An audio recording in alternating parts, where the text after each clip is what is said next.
All right, so here we are at our little roadside stand again. I have been trying to do this video for the last 2 weeks or so.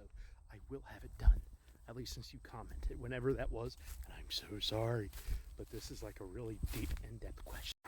So, basket making in the Great Depression became a thing because not all families could actually afford.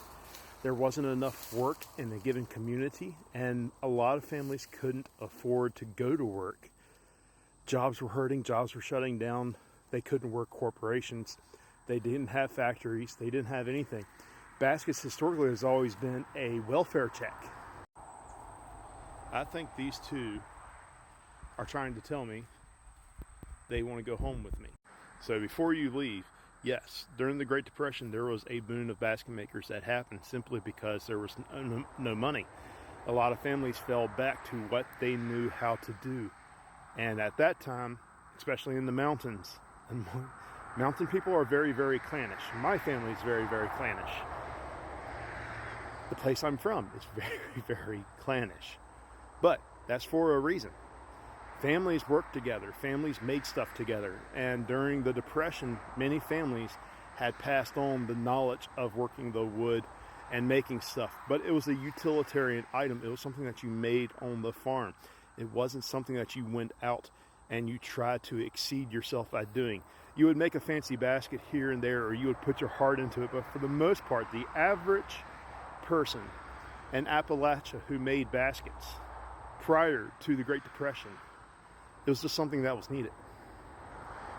Pure and simple. It was a bag to carry something. It was a box that you needed to haul firewood in. It was something that they knew how to do that would supplement what money they had and make it stretch. During the Great Depression, though, country went up in smoke. Money was gone. And everyone was freaking out.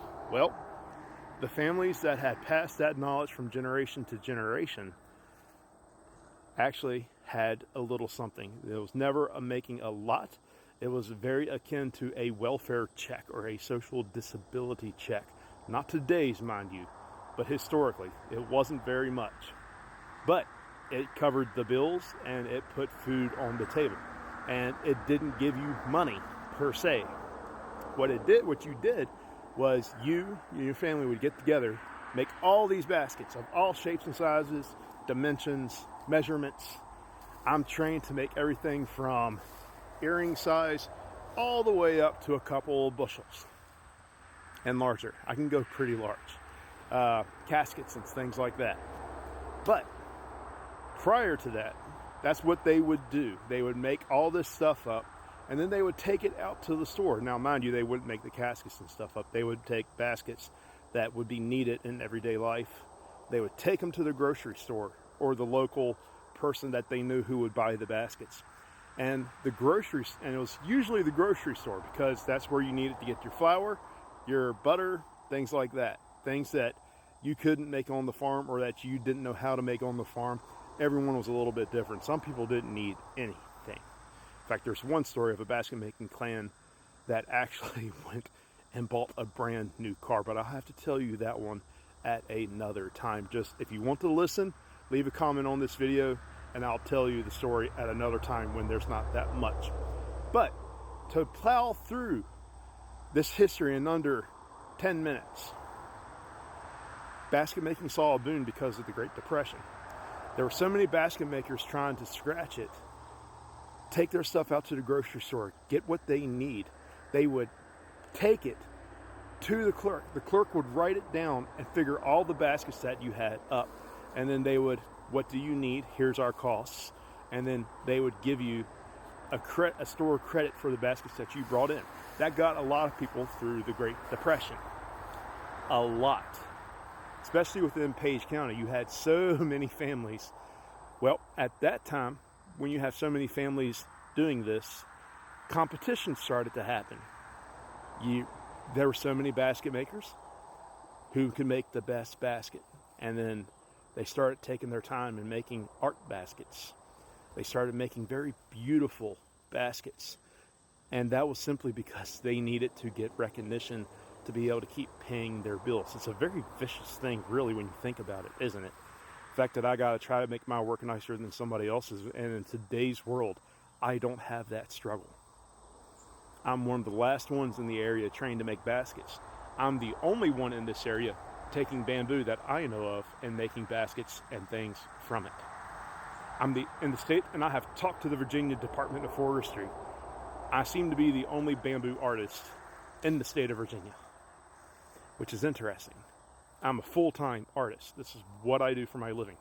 And since moving over into the Charlottesville area, there's a lot of bamboo. In fact, this guy right here, I'm leaning against it.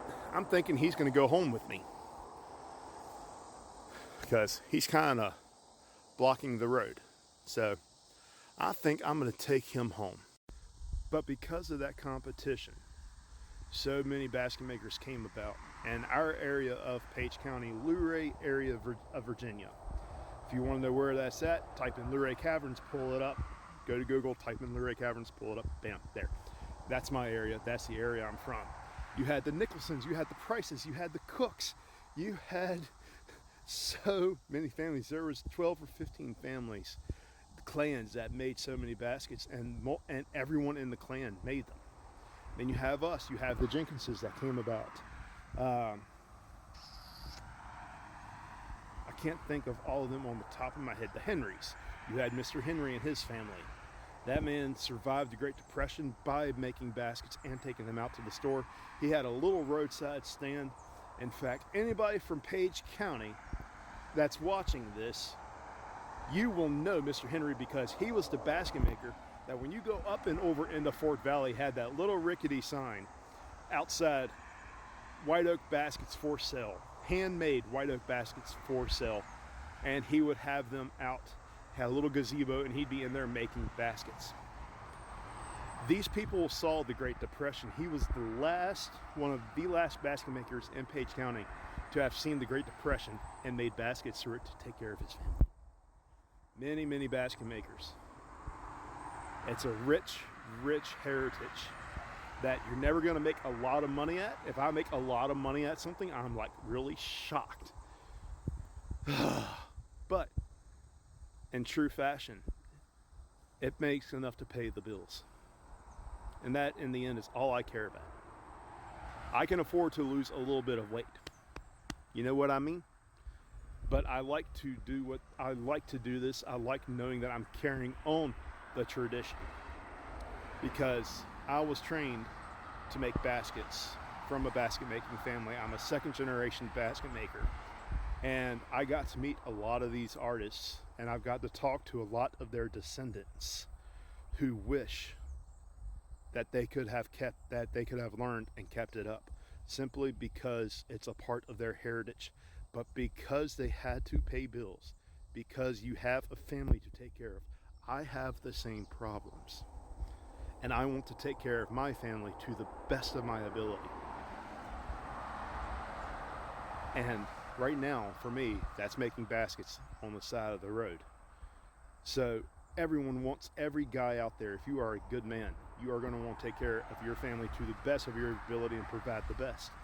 And unfortunately, a lot of the descendants that grew up with a basket making parent, they realized there wasn't a lot of money in it. They went to factories, they went to corporations, went to Walmart, went to places like that. They went to where they could get work. Join the military is a very big thing in my area.